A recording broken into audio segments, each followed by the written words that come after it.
The OSG Sports app is up and running on your Android or iPhone. All you got to do, install the OSG Sports app and listen to our podcast from college football, soccer, lacrosse. Let's get this done. Get the OSG Sports app today.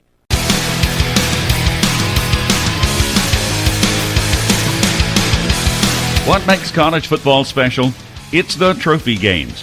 From the Book of Knowledge to the Golden Boot, we look back and forward to some of the best as the OSG Sports Report presents college football's trophy games.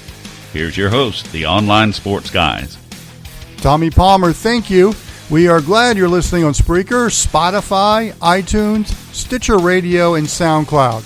John Wilkerson and John Nelson reporting for duty. It's week one of the college football season, and we have a small list of rivalries to talk about this week on college football's Rivalries and Trophy Game Show. Later, we talk Holy War with Dan Sorensen from UteZone.com, Ute Radio from ESPN 700, Salt Lake City, and the Ute Zone podcast. Dan will have the Utah side.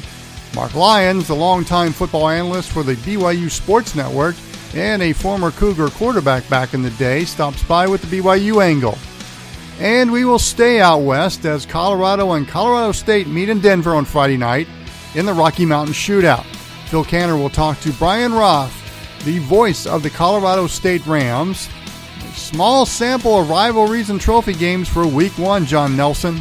Nothing wrong with rivalries when they come across the board, and the fun part about this part of the schedule is that when you can get the non-conference, get your region rivals squared away. I know that in the Power Fives, we have those rivalries that happen all across the board. But here in the pre-conference schedule, your non-conference, when you can have the region rivals that have been a part of the fabric of your universities and your programs, this is the fun part of the football schedule. Well, let's start talking about a few of these games, and let's begin in Boone, North Carolina. It's really a renewal of an old Southern Conference rivalry that was really strong in the 70s and the 80s, and that's East Tennessee State at Appalachian State. The two teams haven't met since ETSU dropped football in 2003, and they're meeting for the first time since 2003. Appalachian State from the Sun Belt. This should be a fun game, a nice renewal of an old Southern Conference rivalry. And when you look at these two sides, and I think that really when East Tennessee State brought football back a couple of seasons ago, I know that a lot of folks were thinking that ETSU, they'd like for things to progress a little faster than they have. But I think that another part of integrating non-conference games is having rivalries like this. And I think that once again, I think that this will be a game that Appalachian State should handle. But I think that the first, say, 20 minutes or so, take the first quarter, maybe the first 5 minutes of the second, I think that that's where ETSU gets to learn about where they are as a football program going up against App State. Of course, head coach or Appalachian State head coach Eli Drinkwitz will make his coaching debut for the Mountaineers. And, of course, we'll get our first look at the season of the 2018 Sun Belt Offensive Player of the Year, Zach Thomas. And he can do a lot of things, John. And, when you are here's a question for you. Has Eli been carded, do you think, in Boone? Wouldn't be surprised. Well, he does look like he's still in college, doesn't he? Yeah, and that's the thing. It's like when you have a young coach that Appalachian State has put their faith in for the future, I want to see where his mind is, especially in this first game. Is this something where defenses work their way in sooner than offenses? I want to see where Appalachian State is.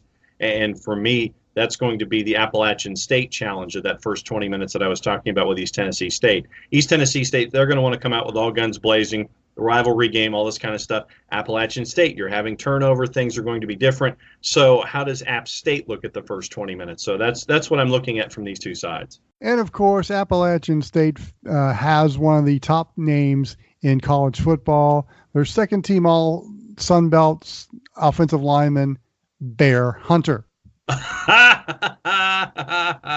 That's tremendous. Well done. Well done, Hunter family. I like that. Let's move on now out west to the Rocky Mountain Showdown between Colorado and Colorado State. That's Friday night in Denver. And lately, Colorado has really owned this rivalry. They've won the last 4 over the Rams. And here's a little tidbit for you. The 1910 game, listed for years as a 10-0 Colorado State win, was actually never played. Colorado refused to travel to Fort Collins to play Colorado State because Colorado State had a player who had previously played professionally, which was never disputed. Now, I love this parentheses line in the game notes from Colorado. It says, whatever playing professionally meant in the pre-NFL days. Yes, that's the beauty of the whole thing. And that's the other part of these rivalry games, that you get all of the good stories. I guess you're kind of like OSG's version of Paul Harvey, maybe? Is that how this works? So you're saying that was the rest of the story? That was the rest of the story, and I've got the number for that one, but we'll talk about that one, I guess, toward the end of the show, and we actually do predictions of these rivalry games. That's right, which, if people have listened to these podcasts in the past, I hate picking rivalry games because there's so much emotion going on, and they're just tough to pick.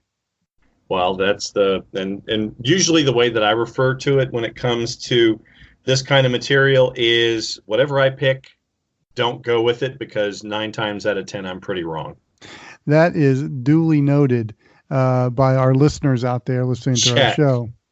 Of course, Colorado features Laviscus Chenault, who was hurt last year and is really an exciting player for the Buffs. And Steven Montez, who had some injury issues last year. They've got some nice parts in that offense. The defense, it's Mel Tucker's debut as the head coach of the Buffaloes. And, of course, we've talked about in the college football debrief the ruffling of feathers by Mel Tucker, comparing the SEC to the Pac-12 and saying that the Pac-12 should play more like the SEC. Well, last time I checked, if you want to make sure that your program is going to be on the upswing, and we've seen this also with Mario Cristobal and what he's doing at Oregon, he's taking the SEC, ACC look, and he is investing it in what we're seeing at Oregon with rather large offensive linemen and defensive linemen, and getting all of that prepared for what you want to do when it comes to your offense and stuff. So for Mel Tucker to make that step in his introduction as the head coach of Colorado, not necessarily a surprise because that's his knowledge base. But the question is that, when it comes to Mel saying what's on his mind, how long is it going to take the Colorado fan base and those who are in positions of power at Colorado, who are in charge of the purse strings, to sit there and understand where Mel Tucker is coming from, and whether or not they're going to be patient enough to let Mel Tucker do what he wants to do, bringing the SEC to Folsom Field. We're going to stay out west because we're going to talk about the Holy War between Utah and BYU. A little later in the show, we'll hear from Dan Sorensen from utezone.com, Ute Radio at ESPN 700 at Salt Lake City. He'll talk to us about the Utah perspective of the Holy War, and then also Marc Lyons, who for 38 years was the football analyst on the BYU Sports Network. He's also a former BYU quarterback from the late 60s. He'll join the show and tell us about the BYU perspective. And, when I look at this rivalry, BYU-Utah, unless I would say anywhere east of the Big Rocks, the Rocky Mountain, this is a big secret. Out west, especially in the state of Utah, this is a big time rivalry. And this one is one that, and in the end of the show right now, just as to kind of put things in perspective, we know what Holy War is. You can throw all the records out, pick your cliche. That's what we're here for. But right now, Utah, ranked number 14 in the polls, is only a 5.5 point favorite going up against BYU. So that is a rather interesting piece of information as we head toward the preparations for a Holy War from our perspective here at OSG, and the predictions segment at the end. And of course, Utah is thought of very highly. A lot of people like them to win the Pac-12 conference. Tyler Huntley is healthy. That defense of Utah is one of the best kept secrets in college football. I love this quarterback matchup between Tyler Huntley and Zach Wilson. Zach Wilson is extremely talented at quarterback and likes his hair gel too. Last year, Utah came back with 4 unanswered touchdowns to win it in the last game of the season last year. It was a thrilling game. It's known as the comeback. Of course, all great rivalries have named games. This one has several as well. Again, it's a great secret to those east of the Rocky Mountains, but out west, it's pretty well known. And that's the beauty of you when you came up with this show as a part of the network, where we all love college football. And when you get to experience things from the local level, last year when we were looking at things in the MIAC, the MIAC up in Minnesota, when we were looking at Division III rivalries involving McAllister and Johnny's and Tommy's and things like that, when you get to kind of break things down and let everybody else in on something that they may not know, for me, that's the fun part of doing shows like this, is the educational aspect of it all. That is correct. Now, there's a lot of nastiness to this rivalry. Listen to this hype video, or audio in this case, that was produced by KSL TV. People often ask me what's been my favorite game I've ever played in. So I beat Utah once and lost twice, and that's still my favorite game I've ever played in. It's a very emotional game for me. Well, I can guarantee our players get up for it, too. A lot of hard feelings. We're just excited to play, and with all the talking that they're doing, it just makes it that much better. We are honored to play them. If we play our game, I don't think there's any team in our conference that can play with us. They don't like us, and we don't like them. It's going to be a bloodbath. Utah is still Utah, and it's still the biggest game of the year. I don't know why. Not too many friends are made out there. We're just, excited to even play against a great team like this. You really want me to go into it? I don't like Utah. In fact, I hate them. I hate everything about them. Wants to throw, throws over the middle, intercepted! I hate their program, I hate their fans, I hate everything. Yeah, throws over the middle, pass intercepted! Draw Cougar! I think the whole university and their fans and the organization is classless. Yeah! Give me a kiss! I'm excited for my inaugural first Holy War I get to play in. I want to win. It's plain and simple. I want to beat them. We have just as much business winning the game as they do.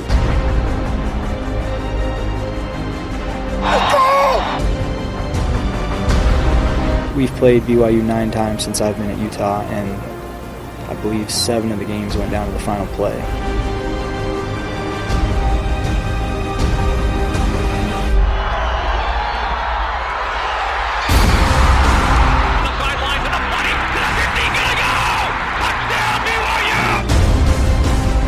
Rolling to the right side, he's going to keep it, he's at the 5, the 3, is he in there? Touchdown! John Beck is on the run, he throws behind him, it is caught for the touchdown! When you're doing what's right on and off the field, I think the Lord steps in and plays a part in that. Magic happens. Felt really good again to send them home to get them out of here. They deserve to lose. I don't respect them. And the Utes have pulled off a shocker. Snap is back, the hold is down. It's blocked! Ball is still loose, picked up by Lee. It's a touchdown. He throws long. Hoffman's out there. Field goal.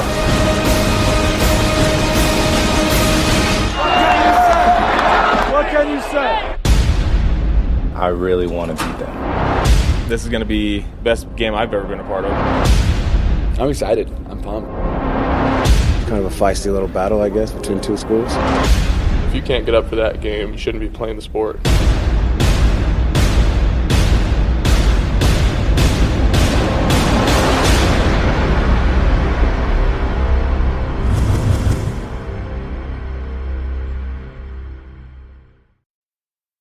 This could get ugly. That was heated. That was pretty good. That was pretty. That was. Do the kids? Does that classify itself as being hype and heated? I think so. I think it's all the above. Yeah, this one is going to get a little spicy come the weekend. I guarantee you. Well, we're going to talk a little more about the Holy War on the next segment as Dan Sorensen from UteZone.com, Ute Radio of ESPN 700 in Salt Lake City, and the Ute Zone podcast joins, as does Marc Lyons. For 38 years, he was the football analyst for the BYU Sports Network and former BYU quarterback. I go in depth with both of them next, but of course, I don't know if there's any tickets left for these games, these rivalry games, but if they are, I would tell you to go to one place on the internet, SeatGiant.com. Just type in SDH. When you check out, it helps you, it helps us. SeatGiant.com.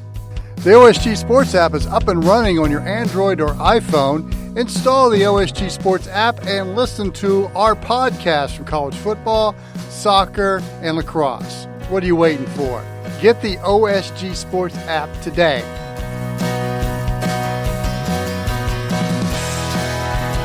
Thursday night, it's the Holy War between Utah and BYU. The game this year is in Provo. How petty is this rivalry? The two programs can't agree on when the series started. If you are a Cougar, then the first game was played in 1922, so Thursday night would be the 94th meeting between the Cougars and the Utes. If you are Utah Ute, then the series started in 1896, and Thursday night would be the 100th meeting. Joining us is Dan Sorensen from UteZone.com, Ute Zone Radio on ESPN 700 in Salt Lake City, and of course the Ute Zone podcast. And Dan, for someone outside the state of Utah, someone like me who has been immersed in the Southern football culture all my life, how would you describe the BYU-Utah Holy War? You know, the BYU-Utah rivalry is unique in college football. And on the West Coast, of course, you know, football isn't the state religion like it is in the South. And but you do get the religion aspect in the Utah-BYU rivalry. BYU is, of course, owned by the Mormon Church. Utah is the largest state school in the state. They're separated by 40 miles. You get families that are separated in terms of who went to which school, in terms of who cheers for which school, because of the proximity, because of the weird religious aspect in terms of church versus state or church versus secular. It tends to be a really heated rivalry. It's funny, these two teams have been playing since the 1890s. Like you said, you know, it's going to be the 100th Holy War, but these two teams can't even agree how many times they played. When they started playing, it was Brigham Young Academy as opposed to Brigham Young University, and BYU doesn't count 3 or 4 of those games. So they can't even agree on what the actual record between the two schools are. The first game, there was a brawl between the student bodies, and so for over 100 years, you know, we've seen just a lot of animosity between these two fan bases. It's a unique rivalry in the sense that it's been one that's usually been dominated by one team over an extended period of time. Utah dominated it early.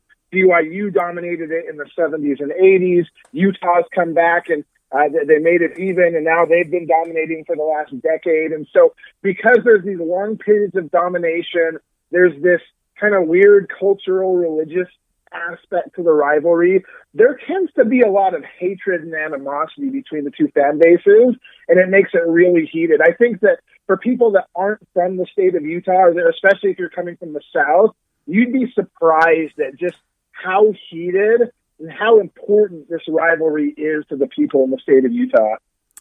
Well, I've been around some petty rivalries. North Carolina State comes to mind on the pettiness issue, and that's like on a scale of 5. On a scale of 5, that's a 5.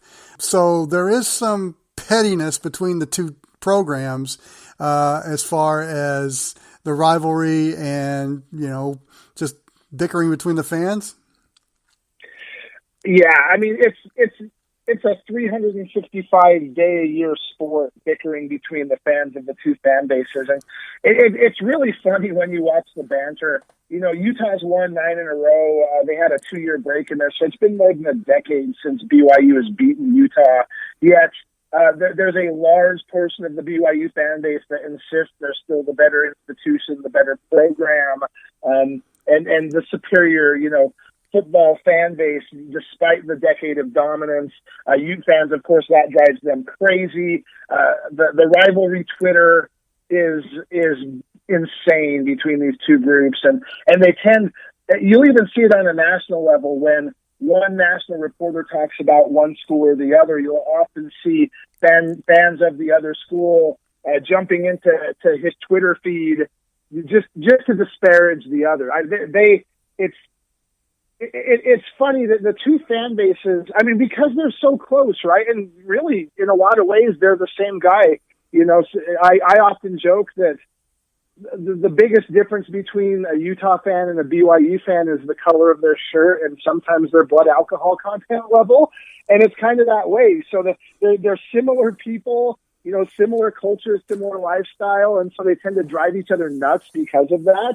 And they really tend to drag other people into it. And so if it's a rivalry you pay any attention to, you know, you'll see that all the time, just fans being petty. And it's a sport. They take glee in trolling one another.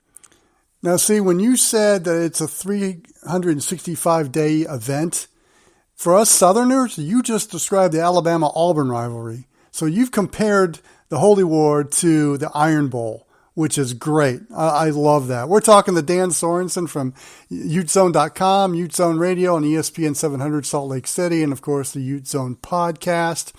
This is the season opener for both teams. How does that dynamic of being the season opener, how does that kind of change the dynamic of the rivalry for both teams? You know, it's a stark contrast to what we saw last year. Last year it was the last game of the season. And, of course, Utah had wrapped up the Pac-12 South. At that point, they were looking ahead to the Pac-12 title game the week following. They came out, and, of course, they were missing their star quarterback and their star running back in Tyler Huntley and Zach Moss last year. They came out really flat. BYU came out and scored the first 20 points of the game. The Utes had to come from behind and really took over the fourth quarter, had to come from behind win to seal to keep the streak alive. This year, you know, we don't see that kind of distraction at the end of the year because we've had the entire off season. All of the banter all summer long has been about what's going to happen in Utah versus BYU. BYU feels very confident heading into this game because they were leading that team for three quarters last year and they let it slip away from them in the end. Utah, you know, they've got a lot of buzz about, you know, being potential Pac-12 favorites this year, maybe being a potential dark horse team for the college football playoff if they can put it together. And so there's a lot of motivation for this Utah squad as well. They feel that maybe they're being a little bit disrespected here locally, and they want to come in focused and really show that they're the dominant program. And BYU feels like they can just build upon what they did last year with a more experienced team. So it's going to be really interesting to see what these two programs can do. They're both very focused. They both want this game. You know, Kyle Whittingham, you know, he's talked about it for a decade. We don't lose to those guys is what he says. You know, and BYU, they end every single practice with the chant, beat Utah. So they're both focused. They're both ready to go. They're both going to be at full strength. We're not going to see injury issues. And so I think that we're going to see each team give each other their best shot. It should be a really good football game. So what are some keys for the Utes to get the win? Utah needs to do a few things. First of all, they need to come out sharp. They can't let BYU get a big lead like they did last year. This is down in Provo, so it's an away game for the Utes. And, you know, they're not going to have that home crowd behind them like they did last year. So they really need to come out and they start out strong and not get behind early. They need to hang on to the football. Typically, you know, Utah, there's been a talent gap between these two programs. Utah is typically the more talented team. However, BYU plays them really tough. For the last decade, only one of those wins that Utah has had has really been a blowout. More often than not, the game comes down to the wire. It's a final series, a blocked kick, a final a touchdown as the clock is running out, those types of things. So Utah has to be prepared. They can't turn the football over. They have to play solid on special teams, and they just really have to come out and play 60 minutes of football. If they do that, Utah is the better team. They should win the game. But I don't discount BYU at all. BYU is a tough opponent. They are motivated. They desperately want to end this streak and get back on the winning ways of things. And so I think that both teams are going to really give it their best shot, and we're going to see just a knockdown, drag-out war for 4 quarters on Thursday. Okay, so what will game week be like on the Utah campus this week? It's pretty intense. Of course, school just started. There will be the requisite pep rallies and things like that. They tend to wrap up all of the statues in cellophane on both campuses because people tend to paint things and vandalize things, so they'll protect against vandalism there. There's going to be a lot of banter. Utah being the largest state school, there's actually a lot of BYU fans that go to Utah because they grew up cheering for BYU. So you'll see some heated debates on campus, even among those two groups. But overall, it should be pretty fun. It's a heated rivalry. It's gotten a little calmer the last few years, mostly because the two head coaches are friends. Kalani Sitake, the head coach at BYU, was a former defensive coordinator at Utah, is very close to Kyle Whittingham, the head coach at Utah. So a lot of the banter between the two schools has been calmer the last couple of years, and we've seen that trickle down into the fan bases. But yeah, you'll still see the typical things that you would expect in a rivalry in terms of trying to prevent vandalism and shenanigans going on between the two schools. Okay, Dan, it's part of your shameless plug now. So tell us what you're doing. Yeah, so I'm the publisher of UteZone.com. We are on the 24/7 Sports Network. We are the largest online site for University of Utah football news and analysis. We've got the largest online message board for the Utes. So if you're a Ute fan or if you're interested in the Utes of the Pac-12, we're a great place to visit. We don't just run VIP content. We run a lot of free stuff as well. So we run a lot of things that we analyze the Pac-12 for the. So for those that are in the South that maybe don't pay attention or hearing buzz about Utah and want to figure out, what is it about this team that people are talking about nationally, we're a great place to visit. Well, Dan Sorensen from UteZone.com and UteZone Radio and ESPN 700 Salt Lake City and UteZone Podcast. We appreciate you taking time to educate us on the BYU-Utah Holy War rivalry. And again, thanks for your time. Well, I appreciate you having me on. It was fun. And now joining us is Marc Lyons. For 38 years, BYU fans heard Marc as the analyst on the Cougar radio broadcasts. He retired after last season. Marc, for someone who is a college football fan, but not from the state of Utah, how would you describe the BYU-Utah football rivalry? Well, it's a good one, that's for sure. They've been playing each other for a long time, so I think it started in around 1922. And, boy, it's had its ups and downs. But the thing that's unique, I think, about BYU and Utah, they're, the close proximity, that helps in the rivalry. They recruit the same people. That's the same rivalry. But there aren't many rivalries that exist between a church school and then the state school, the University of Utah being the state school in the state, and BYU is owned and operated by the Church of Jesus Christ of Latter-day Saints. And so it does create an interesting dilemma, I guess, for people within the state as to whether they root for their church that they belong to or whether they root for the school that they live in the same city as. So it does create a problem for people.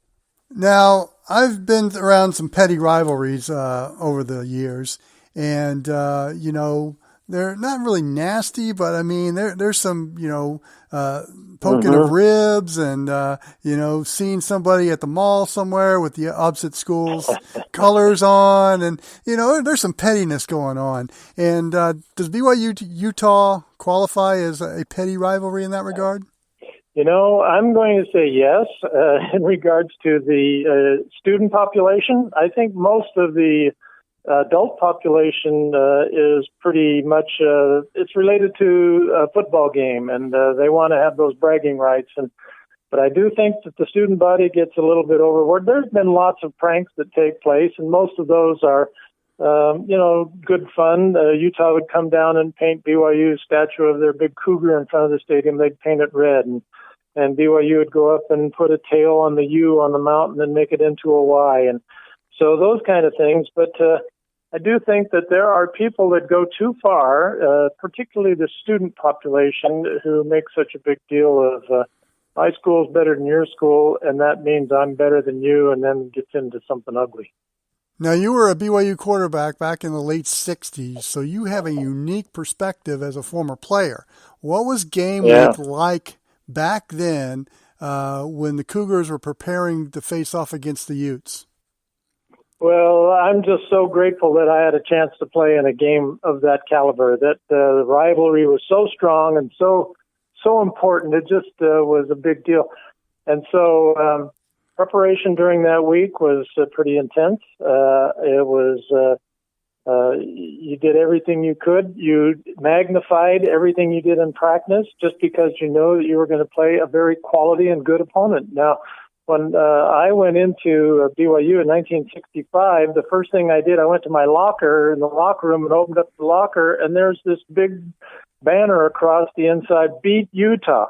Now, we don't play Utah the first game. We played them the last game of the season, and yet the emphasis was pretty early known.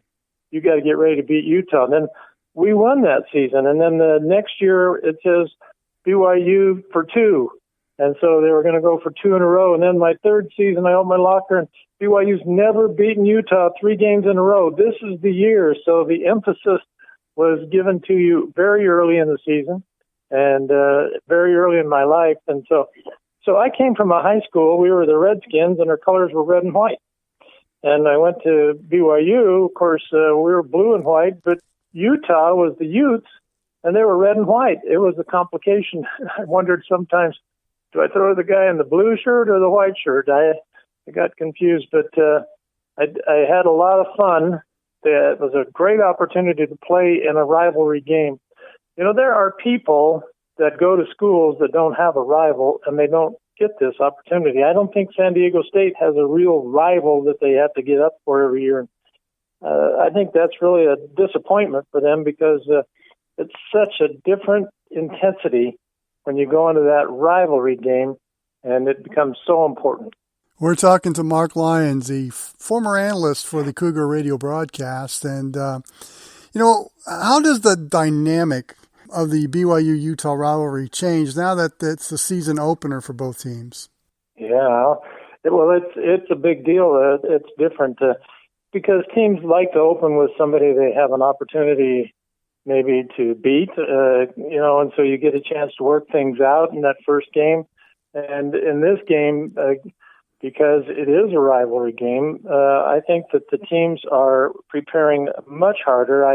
I've been to a couple practices at BYU, and the intensity level is higher. Their effort is emphasized, I think, more than what it would have been in a first game. And so I'm sure that Utah, and the comments that I've heard from their players, they're expressing the same thing. So it's a difficult thing to get ready to be at your best to play your rival opponent, and yet it's also going to carry over with a lot of benefits because these two teams now are preparing as if this is a most important game of the season somewhat, and then it'll get you ready for the rest of the season. I think they're both going to be a step ahead of where they would have been just because it's open up with this rivalry game. Now, Utah is no longer in the same conference with BYU, and so they're playing for that Pac-12 championship, division championship. They want a chance to go to the Rose Bowl, and those are certainly huge goals that they want to complete, but they also recognize they can't stumble on the first game of the year against BYU. Now, all great college football rivalries have games that kind of over the years that kind of define the rivalry. And, what are some games that stick out over the years that you witnessed? And I got to think the one last year, your final one with the headset on, was pretty special. Yeah, it was.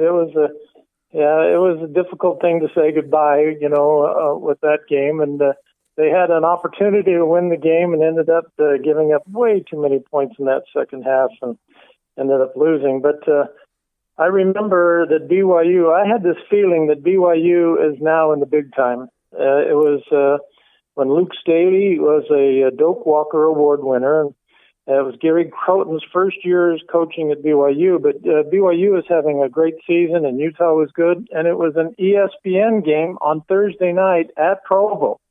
And that was something new to everybody, too, to have ESPN and BYU Stadium. And so The game was close. It was tight. It was hard fought. But near the end of the game, Brandon Doman came down on an option, pitched it out to Luke Staley, and he took it off down that sideline, heading into that north end zone. And the whole student section and crowd on the BYU side just stood up like a wave, coming to their feet as he was running from the 30 to the 20 to the 10, and they were all just cheering him on, and it just exploded. It was loud, and I was thinking to myself, man, it's finally the big time. So then Utah got a chance to come back and needed a field goal to tie, and Gennaro Guilford intercepted a pass for BYU and iced the game for him. But again, the place just erupted. Gennaro is now the defensive secondary coach at BYU. So that game was big for me just because it was Utah. Exciting finish. I'm getting all excited about talking about it. And then it was ESPN that was there that night, and the place was just on fire. So it was a great game. Tone it down just a little bit because you need to be at peak condition on Thursday when the two teams actually meet in Provo. That's right. And speaking of Thursday night, what are some keys for BYU to get the win? Boy, they really have to be excited to play, and they have to play as a team. There's no question that Utah has more talented players on their side of the field than BYU does. Competing in the Pac-12 has really helped Utah improve their personnel and their depth. But BYU plays very well as a team, and so they have to be unified as a group and on both sides of the ball. And I do think that the key is really going to be BYU's offensive line is new, kind of new, but they're young, let's say that, but they're improved a lot. And Utah's defensive front is really solid. And so if BYU can create a little bit of a ground game and allow Wilson time to throw, I think that BYU is going to surprise people. So what will game week be like on the BYU campus this week? Well, it is a great atmosphere. It's just a lot of fun. I go to a lot of campuses as I've been able to do this color commentary job for a long time, and I'll talk to students about what they think about what's coming up. And there are a lot of students that are on campus and don't know who their football team is playing that week. I was just surprised to find out that not everybody is just keyed into that game. If you're going to go to the BYU campus this next week, there's everybody there is going to know that they're opening up with Utah, and it's going to be a big game, and they'll be excited about being there. So, Mark, how's retirement going? Well, it's going to be hard. It's going to be hard. Both my son and my daughter mentioned to me last summer and said, Dad, I've never sat in the stands with you at a football game at any level. And so I was going, oh, wow. And so they're pretty excited that we have a chance to sit together and watch a football game. And I'm going to accept that as being a good thing. I'm going to miss it. It'll be hard that first game day, and particularly against Utah. But I don't know. All good things come to an end. It's been a great ride, and I'll tell you, it's just been phenomenal. I've seen absolutely awesome stadiums, great fans all over the United States, and had opportunity to learn an awful lot about life through the game. And so, it's the best game in the world, and I had a part in talking about it and playing it, so it's been a good time. Well, Marc Lyons, many thanks for educating us and our listeners on this great rivalry, and it's been a pleasure to get to know you this brief time and chat with you. Thanks for joining our show. Well, thank you. Thank you, John. Appreciate it. When we come back, we cross the Utah-Colorado border and talk Rocky Mountain Showdown as the college football rivalry and trophy game show continues after this.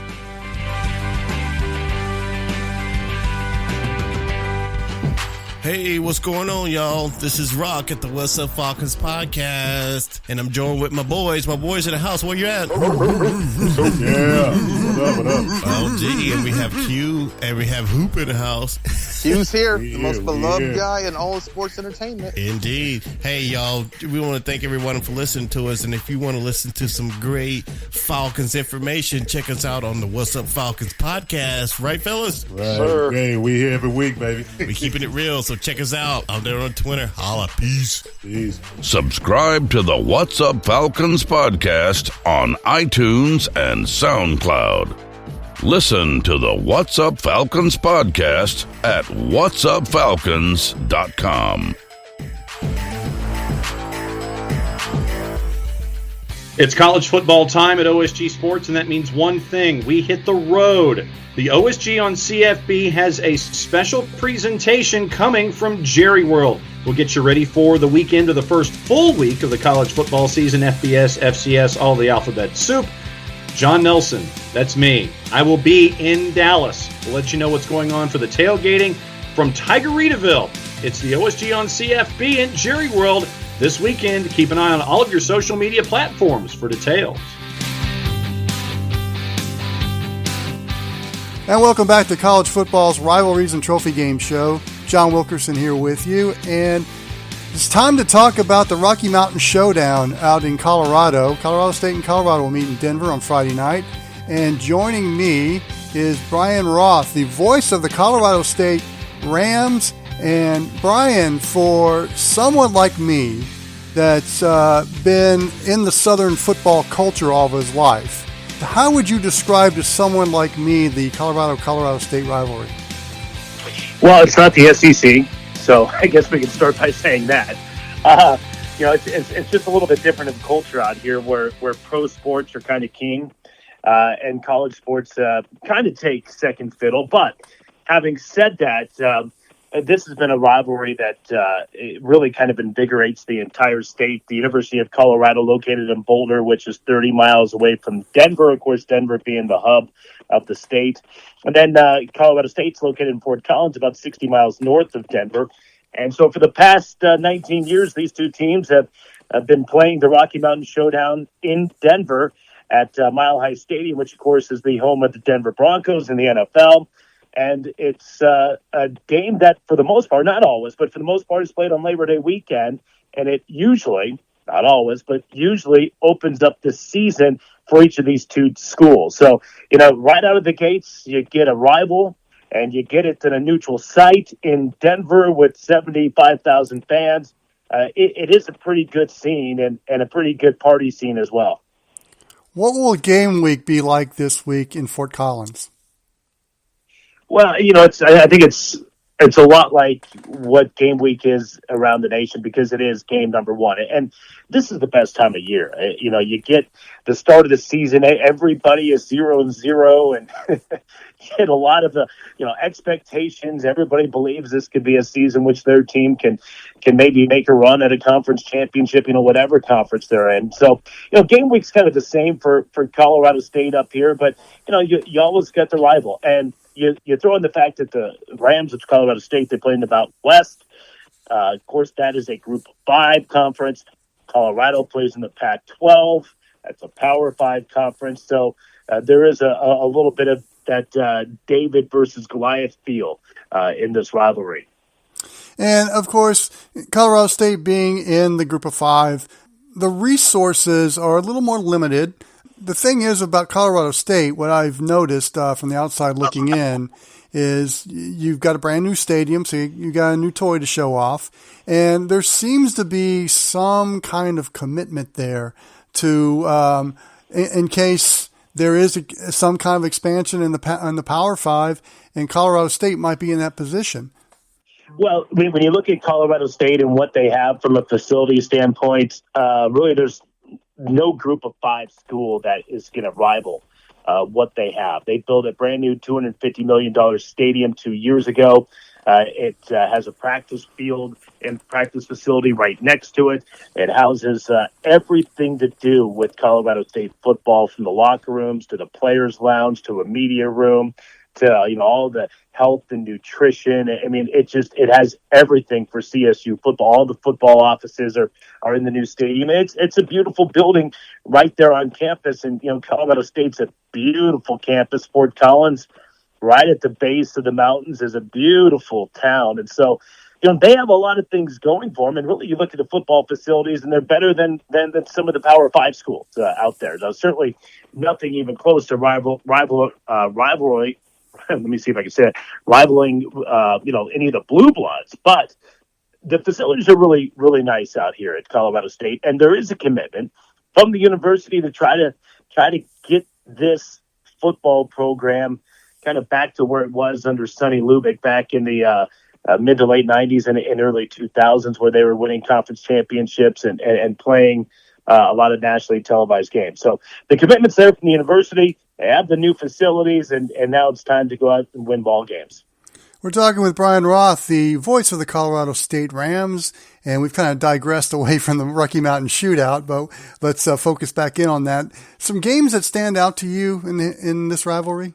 Well, there's a lot of them. And again, it's fun because for the most part, this game has been played again on a neutral field down in Denver.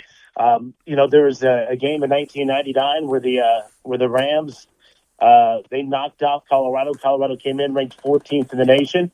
The Rams ran them off the field 41-14. And following the game, the Colorado State fans were celebrating so hard that the Denver Police Department fired tear gas into the crowd at the old Mile High Stadium, which doesn't exist anymore.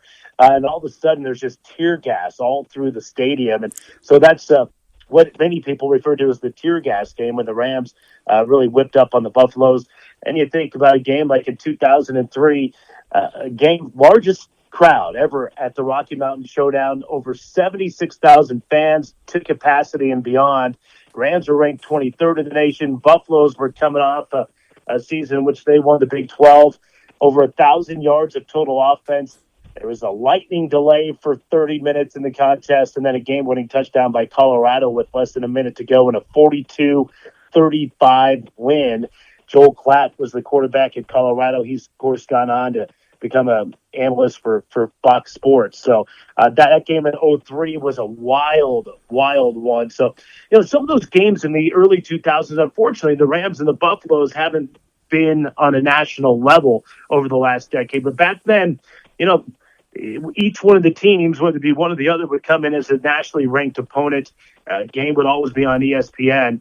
And of course, the games are still on ESPN, but back in the day, those two teams were really, really humming, and it showed on the field. I like the dynamic between the head coaches. Of course, Mike Bobo has had some success at Fort Collins, and now Mel Tucker comes to Colorado and has his debut against Colorado State. Both have ties to the state where we're based out of, the state of Georgia. Mel Tucker, the defensive coordinator at Georgia, and back when Mark Richt was the head coach for the Bulldogs, Mike Bobo was the offensive coordinator. Both these guys are going to raid our home state. But I like the dynamic that they have, that, specifically Georgia, but that SEC kind of makeup in them. Does that make this rivalry a little more, especially the game Friday night, give it a little more intrigue? Yeah, I think so. And, Mike Bobo, you're going to be hard-pressed to find somebody with more Georgia Bulldog in him than Mike Bobo. I mean, grew up in the state. His dad, George, was a head coach there in the States, and, went to Georgia, was, one of the top quarterbacks that have come through Georgia, at least when you look at the record books, played with Champ Bailey, Hines Ward, Terrell Davis, and then was basically spent his head coach at CSU. So he's got Georgia in his blood. Of course, Mel Tucker spending the last 3 years with Kirby Smart there at Georgia. You look at the Colorado State roster, and I think the number is 16 players from the state of Georgia. I mean, it is littered from, top to bottom with players down there in Georgia. And, of course, Mike, when he was an assistant at UGA, obviously he recruited the South and recruited the state of Georgia heavily. So he has very deep ties to the high school coaching fraternity down there and knows a lot of folks. And, you're going to go where you're familiar with, and he's familiar with the state of Georgia and the high school programs down there. So there is a ton of Georgia feel on this Colorado State roster. And now that's the way it's going for the University of Colorado, too. I think Colorado has offered already 37 kids from Georgia here for the upcoming 2020 recruiting class. And then Colorado State is around 41 offers from to Georgia high school kids currently. So each program really likes to stick their fingers down there in the Southeast. So, Brian, what's the key for Colorado State to get the win on Friday night?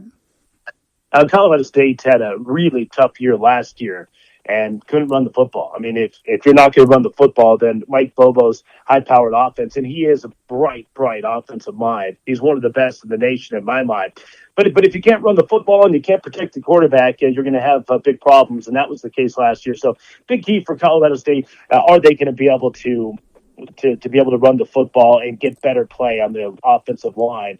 And then defensively, Colorado has a kid named Laviska Shenault, broke on the scene last year, and the kid's a stud. I mean, I think you can make an argument for him being the best player in college football. I know some of the folks down in SEC country don't pay attention to the Pac-12, but Laviska Shenault, if he stays healthy, will be in the Heisman race for Colorado. If he stays healthy, he's going to be a top 5, top 10 draft pick in the first round of the NFL draft next year. Colorado State's got to find a way to limit him. He's going to get his, but you got to limit him and just can't let him kill you. Brian Roth, the voice of the Colorado State Rams, we appreciate your time and giving us a little education on the Rocky Mountain Showdown. Yeah, my pleasure. Thank you. The OSG Sports app is up and running on your Android or iPhone. Install the OSG Sports app and listen to our podcast from college football, soccer, and lacrosse. What are you waiting for? Get the OSG Sports app today. It's college football time at OSG Sports, and that means one thing. We hit the road. The OSG on CFB has a special presentation coming from Jerry World. We'll get you ready for the weekend of the first full week of the college football season, FBS, FCS, all the alphabet soup. John Nelson, that's me. I will be in Dallas. We'll let you know what's going on for the tailgating from Tigeritaville. It's the OSG on CFB and Jerry World this weekend. Keep an eye on all of your social media platforms for details.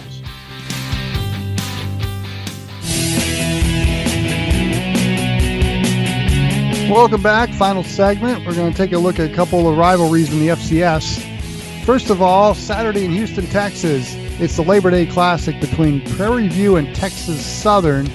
Always a great game, but the halftime is impeccable.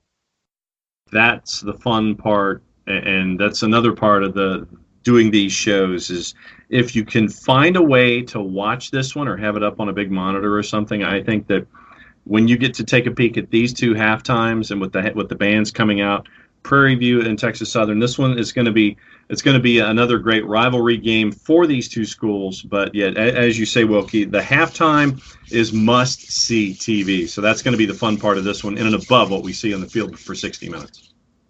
Prairie View has won 4 in a row, and they've only lost twice to Texas Southern since 2007. Oof. So, yes, Prairie View has owned this rivalry lately. The second rivalry is in the first state. That would be Delaware, as Delaware State and Delaware play. Delaware opening a brand new renovated stadium. They play for the First State Cup, and they might as well just retire the trophy at the University of Delaware because they've won it 8 times. They're 8-0, undefeated in the First State Cup game. So this one dominated by the Blue Hens. And I think it's going to continue to be that way, especially when you're trotting out a new barn and how it's been renovated and all that kind of stuff. So I'm gonna stick with Delaware in this one. And if you can find a number on it, probably go north of that number because Delaware is going to want to showcase what's been going on there at the home of Tubby Raymond. And I guarantee the lovely Mrs. Wilkerson will be watching her alma mater Blue Hens in this rivalry game. Attaboy. All right, pick time. App State and East Tennessee State. What saith you, John? I've got to go. Obviously, if we're talking straight up, I'll go App State. Wouldn't surprise me if they cleared the number as well. So I'll go with Appalachian State, and I'll go ahead and lay the points. I'm going to go with App State, too. Rocky Mountain Showdown, Colorado State. Ever since Mike Bobo took the job in Fort Collins, he has yet to beat the in-state rival. I don't think it's going to get it done this time. Colorado just has too much firepower offensively, and Mel Tucker has probably motivated the hell out of his defensive unit to where they'll actually make some big stops against the Rams. But it's an emotional in-state rivalry. You got to give Colorado State a puncher's chance in this one, but Colorado just has probably too much firepower. All right, so I'm going to give you the number and the total. Right now, Colorado, as you and I are talking, somewhere around the neighborhood of 13.5, and the total is 57. Your money line, if you are interested in these kinds of things, Colorado is minus 500. Colorado State at plus 350. I don't know if they make 57. If they do, it means that Colorado put up a lot of points. I don't see Colorado State putting up a lot of points here. If you're really going to ask me to do something, it would probably end up being the under here. I think Colorado State will clear that 13.5, and I know that why they've got it at 13.5, because they think that they're 2 touchdowns better than Colorado State. And do you want to take that kind of a plunge? Normally, I would say, yeah, I'm just going to go right under the total at 57. And finally, the Holy War, Utah and BYU Thursday night, game in Provo. Emotions run high in this one. Again, as I said in the earlier in the show, I really like the quarterback battle in this one.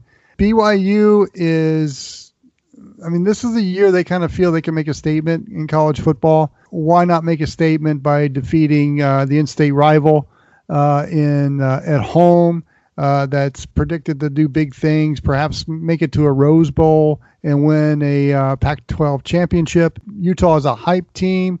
If you're going with your heart, you kind of think BYU could probably get it done being at home. And in this type of game, I tend to go with the home team, and I'm going to go with BYU in a close game, probably by a field goal. All right, so then that means that you would take BYU against the number. Utah 5.5, and the total is 47. I think that 47 is a pretty good number. And Utah's at minus 210, BYU at plus 175. I'll go the flip side. I'll go Utah to cover, since you decided to take BYU, even though you think that BYU is going to lose in a close one. I think Utah will cover that 5.5, probably win by a touchdown. No, I think BYU will win in a close one. Okay, so you're saying BYU outright, not just covering the number. I'm saying outright. No, I'm not covering the number. I'm not as deep in the gambling as you are, so I'm going outright. That BYU, simply because they're at home. Again, I like some of the parts that they have at BYU, and this is such an emotional game, especially for a Utah team, that big things are expected. So I'm going to go with the Cougars in this one by a field goal. Okay, but it's going to get nasty, and they're going to wallow around the mud in this one. Okay, so. So you got BYU winning outright. I think Utah covers the 5.5. I don't think they make it to the 47.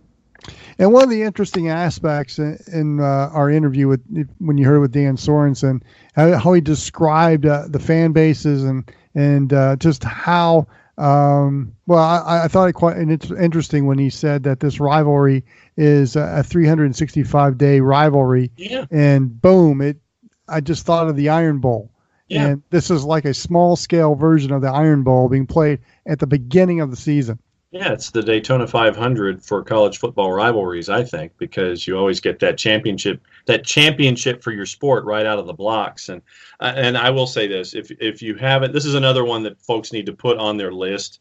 If you're just buzzing through games and you're trying to find one to lock onto this one. And I hope that the production does it justice, and if there's ever a way that you can maybe get a ticket, although SeatGiant.com might be the only way to do it, this is definitely one of those bucket list college football games to go along with Army, Navy, and Iron Bowl if you haven't been to that one. But this one really is special because of the heat that it generates on a yearly basis. So enjoy the games and listen to us on Spreaker, Spotify, iTunes, Stitcher Radio, SoundCloud. We appreciate you listening to us. And where else can they find us, John Nelson? Don't forget to download the OSG Sports app, available iOS and Android. So anytime there is a program, set your notifications up. Anytime that The college football programming that we have 24/7, 365 comes up on the list. You can go ahead and you'll find out when it pops in. You can listen to Brother Wilkie, me, Brother Phil, and our list of guests that is from one end of the country to the other when we bring you the best that is college football. Also, don't forget to like, friend, and be a part of the conversation on our Facebook page at OSG Sports. Twitter, shockingly enough, at OSG Sports on Twitter. I'm at OSG Nelson. He's at J Wilkerson 16. Also on our YouTube channel, where we have the review for the OSG on CFB. That rolls over to our YouTube channel as well, so you can listen to it on the app. You can watch it on our YouTube channel, and you can see what T-shirt I wear on a weekly basis. That is correct. So, another fresh set of rivalries next week. We'll discuss it. Have a few friends drop by, and we'll talk college football. So, for John Nelson and Phil Canner, I'm John Wilkerson. So long, everyone.